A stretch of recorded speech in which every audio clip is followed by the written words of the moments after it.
Court के अंदर पहुंची, मामला वहां पे आए, और वो जो एक फैसला है खासतौर पे साइफर वाला, जिसके ऊपर बड़ा बुलंदोबांग दावे किए गए थे, वो तो जस्टिस आमिर फारूक साहब ने फारिग कर दिया, जो कभी इमरान खान साहब को रिलीफ देने का वो सोच भी नहीं सकते, वहां से फारिग हो गया। तो पाकिस्तान पीपल्स पार्टी ने नाज़रीन एक नया काम शुरू कर दिया है और इसको कहते हैं नूरा कुश्ती। नूरा कुश्ती पाकिस्तान पीपल्स पार्टी ने शुरू की है कि जनाब हुकूमत हमें एतमाद में नहीं लेती, हमने हुकूमत को सपोर्ट दी हुई है, हम हुकूमत से अपनी सपोर्ट वापस ले सकते हैं। ये सारी गोंगलुओं से मट्टी झाड़ रहे हैं।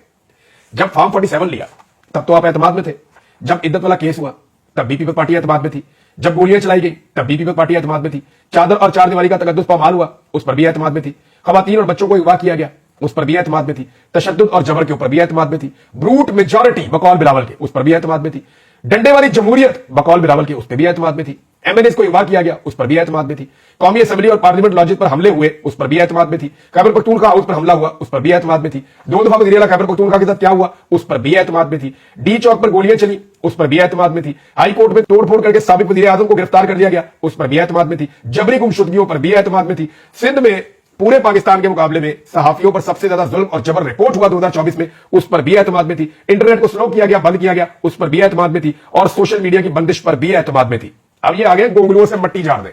इन्हें पता है कि बैनुल अक़वामी सतह पर आवाजें उठ रही हैं, ये जमहूरियत की दुश्मनी हुई है पाकिस्तान में, बेड़ा गर्क किया गया हर चीज का। तो अब वो बिलावल जो हर जुल्म और जबर का हिस्सा है वो आ गया मैदान के अंदर कि नहीं जी मैं इसका हिस्सा नहीं हूं। ये पीएमएलएन वाले थोड़ी देर में बताएंगे कि बिलावल किस जुर्म में कितना शरीक था और शरीके जुर्म था, लिहाजा ये बरी जिम्मा इस सारे मामले से नहीं हो सकता। हुकूमत ने नाज़रीन बड़े अजीबोगरीब दावे किए थे। यानी इस हुकूमत का दावा था कि यानी ऐसे ऐसे दावे किए कि अगर आप इकट्ठा करें तो $100 अरब से ज्यादा की इन्वेस्टमेंट बनती है जो पाकिस्तान में अब तक आ चुकी है। ये अखबारी खबरों के मुताबिक मैं आपको बता रहा हूं। अगर आप अखबारी खबरें देखें तो ये सऊदी अरब से आए जनाब $50 अरब की इन्वेस्टमेंट सऊदी अरब से आ रही है।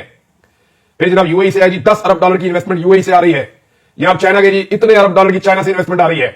बैनुल अक़वामी दौरों में कोई बंदा करीब से गुजर जाता था ना किसी अमीर मुल्क का वज़ीर आज़म या सदर, तो ये फौरी तौर पे फोटो खींच के खबर लगा देते हैं जनाब इतने अरब डॉलर इस मुल्क से भी आ रहे हैं। ये वो कहते हैं ना कि बातें करोड़ों की और दुकान पकौड़ों की, या मियां नवाज शरीफ ने एक दिन सुनाया था कि पल्ले नहीं तेला कर दी मेला मेला, ये वो वाला मामला। यानी कोई इन्वेस्टमेंट पाकिस्तान में नहीं आ सकी और जो पैसा पाकिस्तान में आ रहा था उसका इन्होंने खुद बेड़ा गर्क किया। और कैसे किया कि $1.62 अरब, ये वो पैसा है जो एक साल में आईएमएफ से नहीं ले सकते।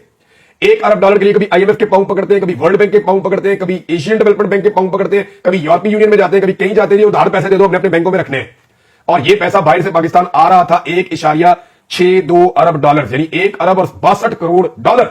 इतनी बड़ी रकम जो है वो पाकिस्तान में आ रही थी और उसका सिर्फ नुकसान इन्होंने कर लिया इंटरनेट बंद करके अपना जिद और अपना शौक पूरा करने के लिए। कि इंटरनेट को इस्तेमाल करके नौजवान हमसे सवाल करते हैं, हमसे सवाल पूछते हैं, हमें हकायक दिखाते हैं, हमें आईना दिखाते हैं, हमें अपनी शक्ल पसंद नहीं है लिहाजा हम इंटरनेट ही बंद कर रहे हैं। ये तो ऐसे ही है, इंटरनेट को बंद करना ऐसे है कि आपको शीशा पसंद नहीं है तो आप शीशा तोड़ दें, जनाब ना होगा शीशा ना मुझे मेरी शक्ल नजर आएगी। तो इंटरनेट भी ऐसी है, जो सोसाइटी जैसी होती है ना वैसे ही उसका इंटरनेट होता है। जितना गुस्सा उस सोसाइटी के अंदर होता है, जितना रद्द-ए-अमल उस सोसाइटी के अंदर होता है, वो सारा आपको इंटरनेट के अंदर नजर आता है। ऐसा क्या हो गया कि 3-4 साल पहले जो लोग इस मुल्क में हीरो हुआ करते थे, जिनके लिए कहानियां सुनाई जाती थी, वो लोग सबसे बड़े विलन बन गए। ऐसा क्या हो गया? बात यह है कि यही सोशल मीडिया ना तब भी यही था। तो जैसा आपने किया उसका रद्द-ए-अमल सोशल मीडिया पे आया। अब सोशल मीडिया को बंद करके बजाय वो रद्द-ए-अमल को कंट्रोल करते, पाकिस्तान की इकोनॉमी को तबाह कर दिया। जितना पैसा मांगने के लिए मिन्नत और तरला किया जाता है उससे ज्यादा पैसे का नुकसान करवा लिया 1 साल के अंदर। और पाकिस्तान के जो इसके अंदर कारनामे है वो मैं आपको अगले वीडियो में बताऊंगा। ये कुछ चीजें हैं मेरे पास जो मुझे आपके साथ शेयर करनी है, लेकिन यहां पे इसको रोक लेते हैं। अब तक इतने, अपना ख्याल रखिएगा, अपने चैनल का भी अल्लाह हाफ़िज़।